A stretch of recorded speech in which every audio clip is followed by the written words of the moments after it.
lewru koorka tarima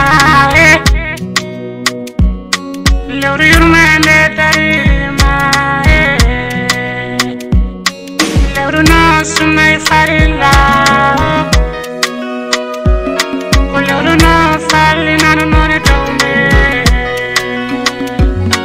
tawi noon attumi noon manne yogora ene ɓeyda noon dina me ene timmina dina me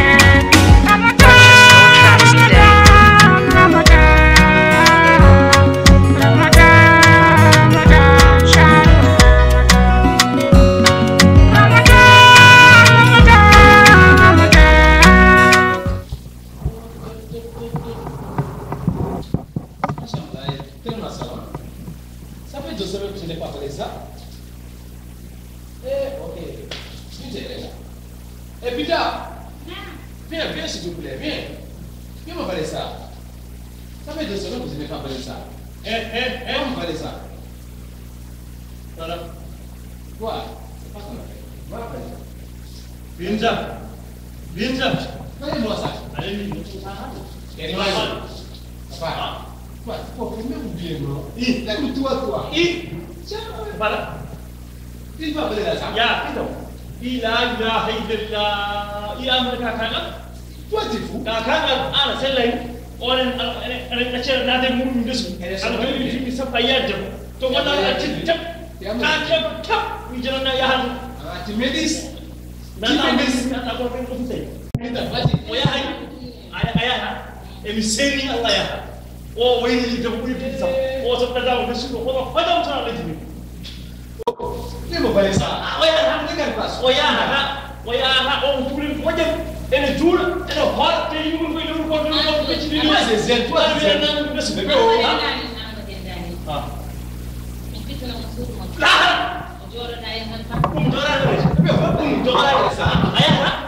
an ko mbayta yiri jabbe adunu emi senni am ko pranade arjor sanam ga arjor ga ça c'est bon hein ça qui va payer ça Mon Jésus, qui va payer ça?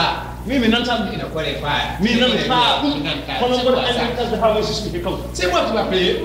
C'est moi qui va donner les 1000 francs, les 2000 francs chaque jour. Pourquoi tu as ton grand pour là?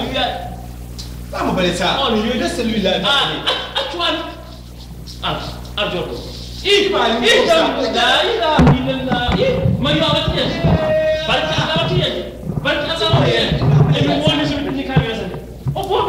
il ne parle pas. Il va parler ça. Toi, avec lui, vous êtes élevé. Moi, je ne fais pas. Moi, je fais le coup. Si je fais le rien, tu vas le rien du tout. Mais maintenant, il y a des gens qui sont il y a des gens qui sont tu voulais mourir. Tu voulais mourir. Mais on est là, il ne parle pas. Oh, puis je ne sais pas. Où est ta femme? Où est ta femme? Je peux lui appeler. Je peux lui appeler. Je peux lui dire que tu es en train de lui baiser. Allez, viens. Viens. Tu vas appeler ça. Viens. Tu vas appeler. Deux conditions.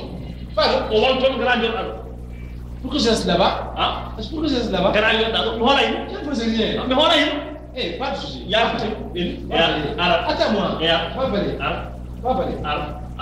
Va appeler. Si c'est bon, après tu m'appelles. Mati. Moi, je ne comprends pas. Si madame vient, je ne peux pas parler. Si madame vient, je ne peux pas parler. Écoute-moi, moi et toi, on sera des amis. Jamais de la vie. Jamais de la vie.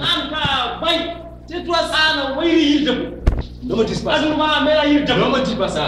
Ne me dis pas ça. Ne me dis pas ça. Si tu répètes, tu vas te tuer. Répète ça. Tu vas mourir tout de suite. Bâtard à toi. Bâtard à ton peuple.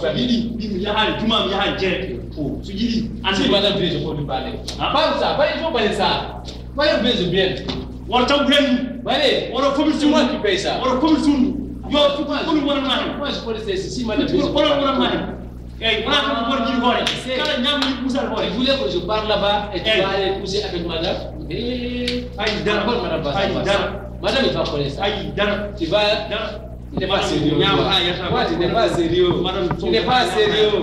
Tu Tu n'es pas sérieux. Aïe, voilà, c'est normal. Je peux à l'intérieur. Ah? À l'intérieur. Mais surtout, oui. Alors, Entrez pour aller masser. Il est entré pour aller masser. Tu veux le quoi? Voilà. Et quand on a travaillé le show, quand on a fait le jour, on a Et maintenant. Calme-toi. Voilà, madame. Boni. Oh, mais on a voulu masser.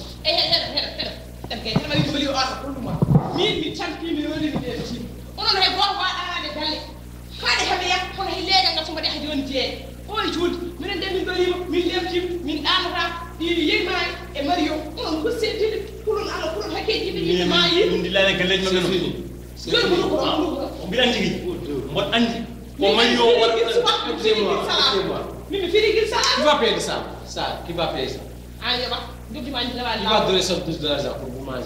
Qui va donner ça? Et voilà. Ton mari là, il n'est pas sérieux. Tu as vu madame, il est à l'intérieur. Il a dit qu'il va aller baiser. Regarde, il est là-bas. Ala! Ya ilaha illallah! Wallahi wala ko.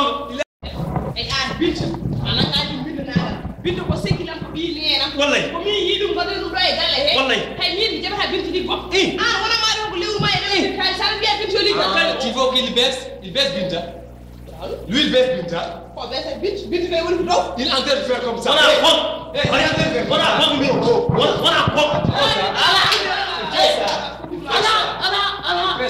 ko di ka ene kam ko ray en Enkori. nous allons dépendre so tawi kam bintu kam an nenne tala wadi do ko gon min kam andi hakkil ma ene bintu ngadi ni boyi haal chayimi ko mari o kadi yibe temjere kenata mari o kadi haali kono ay tan hakkil ma ene bintu don ki yaati bidu janamo so me arti do hande galle o yanto galle o walla ane makko do boy mo Sa yetimi ko galle ka jib yelti ko boy. Mario ko dami. So bin sa yemu gallo mi nana may hande. Mi nana may jam suud hay. suudu an kama suudu Ban. afara jama wotal galle on letti kam suudu fay jama suudu Ko mi jabal. royaru ko de boli Dinga lekki ndi. jam du nyalaw du suba du kihi yimbe fo lori ma lepti kono hande kam so Allah jabi bindu so arti do e galle no yetti galle